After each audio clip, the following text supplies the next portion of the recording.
امریکہ اور ایران کے درمیان جنگ کے بادل ایک بار پھر منڈلانے لگے ہیں، جہاں امریکی اور اسرائیلی میڈیا نے دعویٰ کیا ہے کہ صدر ڈونلڈ ٹرمپ اور اسرائیلی وزیر اعظم نیتن یاہو کے درمیان ایران کے خلاف دوبارہ جنگ چھیڑنے پر ٹیلی فونک گفتگو ہوئی ہے۔ اس اہم رابطے کے بعد اسرائیلی فوج کو ہائی الرٹ کر دیا گیا ہے اور گزشتہ 24 گھنٹوں کے دوران جرمنی میں قائم امریکی اڈوں سے اسلحہ اور گولہ بارود لے کر درجنوں کارگو طیارے تل ابیب پہنچ چکے ہیں۔ دوسری جانب پینٹاگون نے ممکنہ حملوں کی صورت میں ایران کی توانائی اور انفراسٹرکچر سمیت اہم اہداف کا انتخاب کر لیا ہے، جبکہ صدر ٹرمپ اس سلسلے میں رواں ہفتے اپنے قومی سلامتی ٹیم سے مزید اہم مشاورت کریں گے۔ سلطنت عمان نے متحدہ عرب امارات کے ابوظہبی میں واقع براکا نیوکلیئر پلانٹ پر ہونے والے ڈرون حملوں کی شدید الفاظ میں مذمت کرتے ہوئے اسے خطے کے امن و استحکام کے لیے شدید خطرہ قرار دے دیا ہے۔ عمانی وزارت خارجہ کی جانب سے جاری بیان میں UAE کے ساتھ مکمل یکجہتی اور تعاون کا اعادہ کیا گیا ہے اور امارات کی سلامتی، خود مختاری اور ملکی دفاع کے لیے اٹھائے جانے والے تمام اقدامات کی بھرپور حمایت کی گئی ہے۔ عمانی حکام کا کہنا ہے کہ ایسے جارحانہ اقدامات اور خطے میں کشیدگی بڑھانے کی کوششیں کسی بھی صورت قابل قبول نہیں ہیں، بلکہ مشرق وسطیٰ کے تمام مسائل کا پائیدار حل صرف پرامن مذاکرات اور سفارتکاری کے ذریعے ہی ممکن ہے۔ وفاقی شرعی عدالت نے خودکشی کی کوشش کو دوبارہ جرم قرار دیتے ہوئے اس حوالے سے کی گئی حکومتی قانون سازی کو غیر اسلامی قرار دے کر کالعدم قرار دے دیا ہے۔ چیف جسٹس اقبال حمید الرحمان کی سربراہی میں 3 رکنی بینچ نے محفوظ فیصلہ سناتے ہوئے سال 2022 کی اس حکومتی ایکٹ کو مسترد کر دیا، جس کے تحت خودکشی کی کوشش کو جرم کی فہرست سے حذف کر لیا گیا تھا۔ ایڈوکیٹ حماد حسن ڈار اور ایڈوکیٹ اعظم ملک کی پیروی میں دائر درخواستیں منظور کرتے ہوئے عدالت نے ضابطہ فوجداری کے اس متعلقہ سیکشن کو فوری طور پر بحال کر دیا ہے۔ شرعی عدالت کے مطابق خودکشی کی کوشش کو جرم کی فہرست سے نکالنا اسلامی احکامات کے منافی تھا۔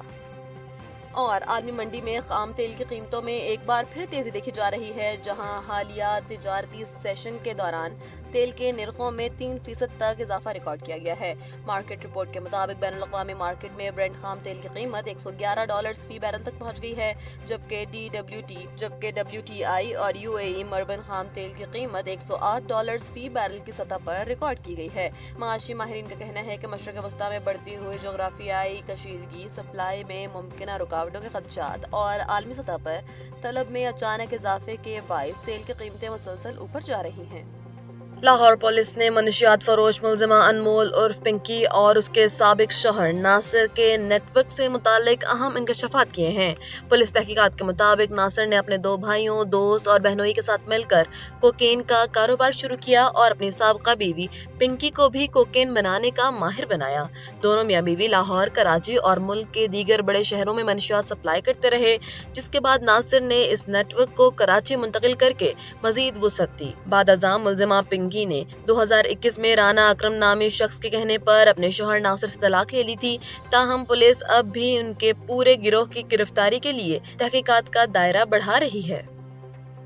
چین کے جنوب مغربی علاقے گوانگشی میں 5.2 شدت کا شدید زلزلہ آیا ہے، جس کے نتیجے میں ابتدائی اطلاعات کے مطابق 2 افراد ہلاک ہو گئے ہیں۔ چینی سرکاری میڈیا کے مطابق زلزلے کا مرکز لیویو شہر کے لیونان ضلع میں تھا اور اس کی گہرائی زمینی سطح سے 8 کلومیٹر ریکارڈ کی گئی ہے۔ زلزلے کے شدید جھٹکوں کے باعث علاقے میں 13 عمارتیں تباہ ہو گئی ہیں، جبکہ متعدد مکانات کو شدید نقصان پہنچا ہے۔ زلزلے کے نتیجے میں 10 افراد زخمی بھی ہوئے ہیں اور ایک شخص لاپتہ ہونے کی اطلاع ہے، جس کے بعد متاثرہ علاقوں میں امدادی کارروائیاں تیز کر دی گئی ہیں۔